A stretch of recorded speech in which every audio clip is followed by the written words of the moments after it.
S'il y a bien une chose que j'ai toujours détestée, c'est d'avoir l'impression de me répéter et de raconter toujours les mêmes histoires. Et au bout de 5 ans de chaîne YouTube sur le volley en France, j'ai évidemment beaucoup parlé des équipes de France, et même si leur parcours en club est différent, une fois en sélection, ils ont la même histoire. Je me suis donc dit que ça pourrait être cool de vous faire découvrir d'autres sélections, d'autres joueurs et d'autres joueuses, et donc forcément, des nouvelles histoires à vous raconter. Je me suis donc mis en quête d'une sélection nationale qui accepterait de m'ouvrir ses portes pour que je puisse rencontrer le staff, les joueuses, et vraiment, par hasard, mais vraiment, par pur hasard, la sélection ukrainienne m'a ouvert ses portes. Mais vraiment, hasard de dingue! Je me suis donc rendu à Radom, en Pologne, là où se situait le camp d'entraînement de préparation pour les compétitions estivales, afin de pouvoir rencontrer les joueuses et le staff. Et pas du tout pour aller voir madame en frais de société, mais alors, pas du tout, vous vous méprenez complet. Habituellement, les camps d'entraînement des sélections nationales ont lieu dans le pays en question de la sélection nationale.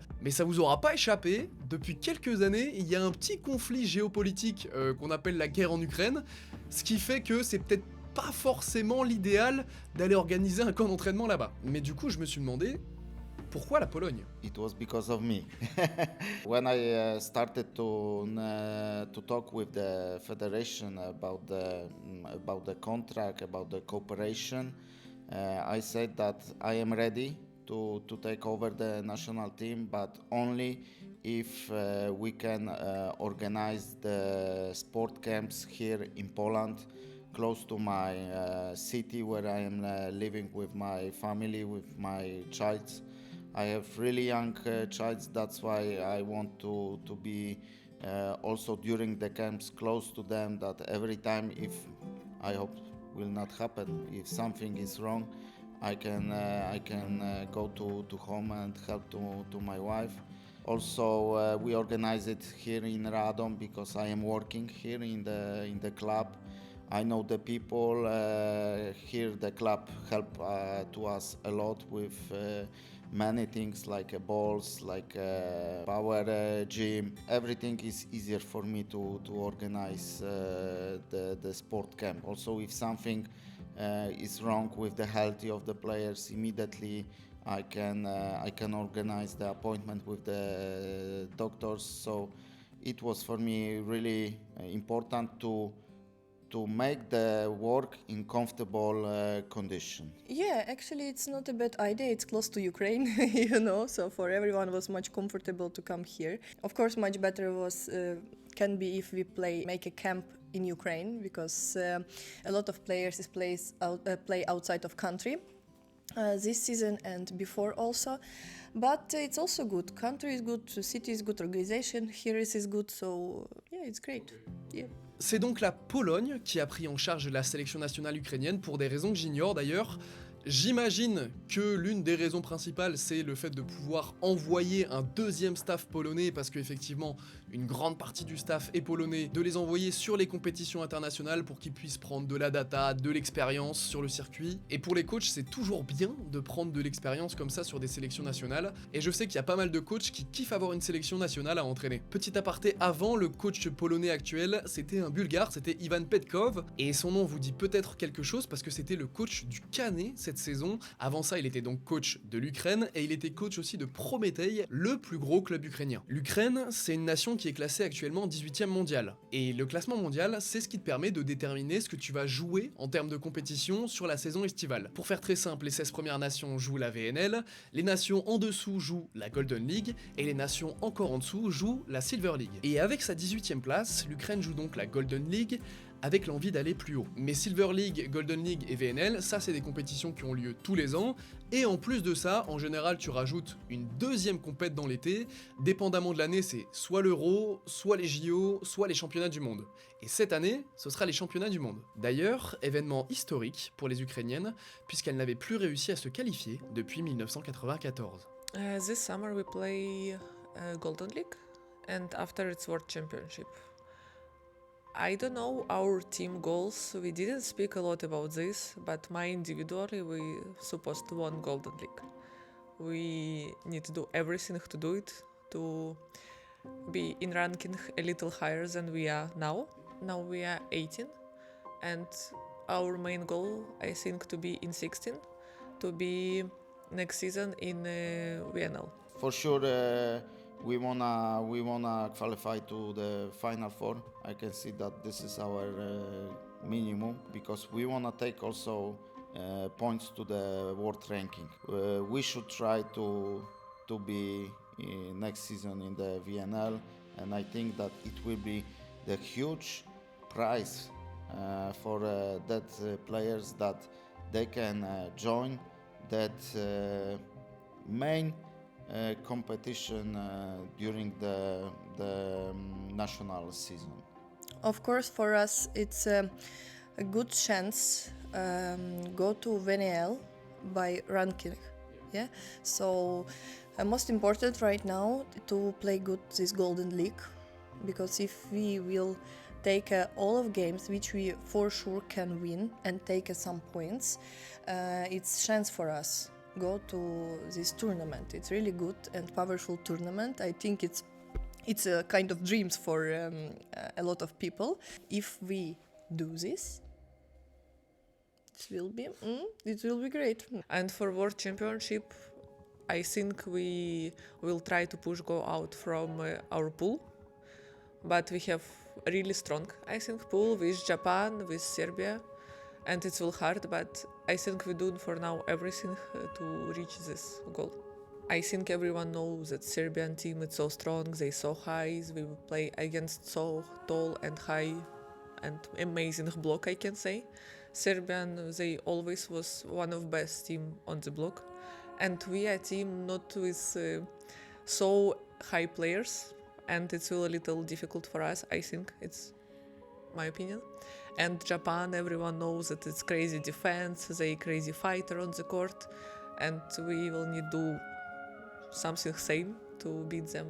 Toutes ces compétitions internationales, j'en profite parce que c'est le sponsor de la vidéo, elles sont disponibles pour les parieurs sur VBet si vous êtes majeur, et si vous voulez parier, bien sûr, vous mettez pas en danger. C'était la dernière vidéo que je faisais avec VBet cette saison, et je les remercie énormément de m'avoir accompagné, parce que sans eux, j'aurais pas pu faire tout ça, tout simplement. Toujours le code LVF10 à entrer pour bénéficier d'un bonus à l'inscription, et ouais, encore une fois, merci à eux d'avoir voulu soutenir et développer le volley en France cette saison, de m'avoir permis de faire tous ces déplacements, l'avion, l'hébergement, le train et tout, la location d'une voiture aussi en Pologne, parce que sinon, ça aurait été galère, j'aurais jamais pu vous produire ce genre de vidéo, et je suis très reconnaissant d'avoir pu bosser avec eux toute cette saison. Merci. L'Ukraine a donc de gros objectifs. Mais pour autant, est-ce qu'elles peuvent y arriver? Pour répondre à cette question, je vais vous parler un peu des joueuses. La sélection ukrainienne, c'est vraiment un mixte entre des joueuses qui jouent de plus en plus à l'étranger, mais pas forcément dans les meilleurs championnats en termes de niveau, et des joueuses qui restent dans le championnat ukrainien. Mais le championnat ukrainien a vraiment perdu de sa superbe, surtout la saison dernière. Bon, déjà avec le conflit géopolitique, compliqué d'attirer des joueuses étrangères, mais en plus de ça, le plus gros club ukrainien dont je vous parlais tout à l'heure, Prometei, n'a plus le même budget qu'avant, on va dire, donc les meilleures joueuses ukrainiennes ont envie de s'en aller forcément, et le club n'attire plus d'étrangères. Et en plus de ça, bon, la situation du pays fait que t'as pas envie d'y jouer, et avant, Prometei, il roulait vraiment sur tout le championnat ukrainien, donc c'était pas forcément ultra intéressant non plus, parce que la saison d'avant, ils avaient même pas perdu un set. C'est pour vous dire à quel point il dominait. Maintenant, Prometei, c'est moins fort, ça rend peut-être le championnat plus intéressant, mais c'est plus une top équipe. Mais pour autant, t'as des vraies joueuses talentueuses, dont certaines qui auraient pu jouer en Italie, en Pologne ou en Turquie, et dans des gros clubs, si elles avaient fait ces choix de carrière-là. Et t'as aussi des joueuses qui ont déjà joué dans ce genre de championnat en France, en Turquie, ça existe, même si la plupart des joueuses ukrainiennes qui jouent à l'étranger, en général, elles vont jouer dans des championnats qui sont pas ultra reconnus pour le niveau de jeu. Et elles le font pas parce qu'elles sont mauvaises. Il y a pas mal de joueuses qui, je pense, pourraient venir jouer en France ou dans les championnats que je vous ai cités tout à l'heure, mais c'est des choix de carrière. Mais la question, c'était pas ça. La question, c'est est-ce qu'elles peuvent arriver à atteindre leurs objectifs? Donc je vais vous répondre honnêtement, et je pense sincèrement que oui. Déjà, pour la Golden League, je pense qu'elles seront en Final Four, et je pense qu'elles peuvent la gagner. Pour les championnats du monde, elles ont vraiment pas une poule facile, avec dedans la Serbie et le Japon qui sont vraiment de grosses nations, et je vous l'ai dit, elles ont vraiment des joueuses qui sont talentueuses, dont certaines qui, j'en suis sûr, dans les années à venir, vont exploser. Et je dis pas ça parce que j'ai des affinités avec certaines joueuses, hein. Mais c'est pas ça leur plus grande force. Leur meilleur atout, c'est que c'est des bosseuses. Et je sais ce que vous allez vous dire, oui, comme tous les joueurs pros. Ça dépend, hein. Et là, pour les Ukrainiennes, c'est vraiment à un stade extrême. On a souvent ce cliché de, voilà, des joueurs des pays de l'Est qui sont des robots, des bosseurs de ouf, ils s'arrêtent jamais. Bah là, pour la plupart d'entre elles, c'est pas un cliché. All of players in our team have a character, you know, they're always fighting like animals, so They are hungry to win something, something special, to be on the top of the world's volleyball. That's why I like to work with them. I can see that even if the practice is really hard for them, they never show this to me that they are tired.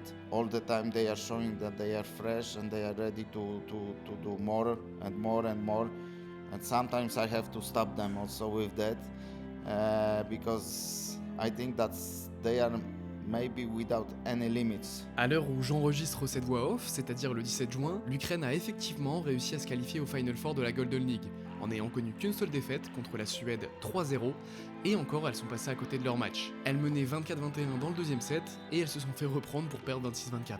Elles vont donc disputer le Final Four qui aura lieu en Suède, et on aura donc la réponse le 28 et le 29 juin, pour savoir si oui ou non, elles décrocheront une médaille sur la compétition. Est-ce qu'elles arriveront à sortir de la phase de poule au championnat du monde ?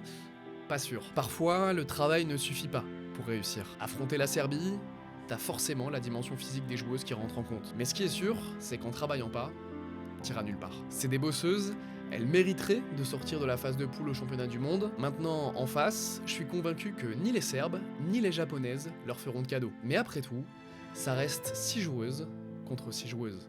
Alors si tu veux quelque chose, mérite-le. Bon, j'espère que cette vidéo dans une nouvelle sélection nationale vous aura plu. J'ai sorti une gamme de textiles pour les volleyeurs et les volleyeuses. Ça peut paraître bête à dire, mais faire du textile de volley par un volleyeur pour des volleyeurs, toutes les marques ne pensent pas comme ça, et pourtant ça devrait être la logique. Mais bref, if I speak, I am in big trouble. Et en plus, petite collection capsule avec un artiste qui est sorti, un artiste colombien. C'est ce pull que je porte, mais je vous mets les photos à côté de moi, ce sera beaucoup plus simple pour le voir. J'espère que vous allez kiffer, je l'ai en stock, mais il y en a déjà qui sont partis. Donc, je sais pas si ça va rester encore longtemps. Merci à la sélection nationale ukrainienne de m'avoir ouvert ses portes. Pour être très honnête, je n'ai pas eu beaucoup le temps d'écrire cette voix off, je sais pas si vous l'avez ressenti, j'espère que vous avez quand même kiffé, j'ai quand même bossé, hein. Faut pas croire que voilà, j'ai pondu la voix off sans me renseigner, mais j'ai dû écrire en un jour et j'ai été pris par le temps parce que actuellement, là, la vidéo que vous voyez maintenant, je la tourne le 4 juin et je déménage cet après-midi. Donc c'était la dernière vidéo dans ce studio, le déménagement a été précipité, normalement je devais déménager dans un mois, mais des événements ont fait que c'est aujourd'hui en fait, donc je devais absolument tourner cette vidéo et j'ai pas pu prendre beaucoup plus de temps pour écrire. En général j'aime bien écrire sur 2-3 jours complets d'écriture, là j'ai pu écrire que en un jour, mais voilà, je suis content de ce que j'ai pu faire pour un jour et j'espère que vous avez kiffé découvrir une nouvelle sélection. C'était la dernière vidéo dans ce décor, la prochaine vidéo dans mon prochain studio, ça sera sûrement en juillet, mais d'ici là il y aura d'autres vidéos qui vont sortir sur les stages sûrement, un podcast que j'avais tourné avec Lucille Jiquel aussi. Je vous embrasse, je vous dis à très bientôt et merci d'être là toujours, merci beaucoup. Ciao ciao mes biches.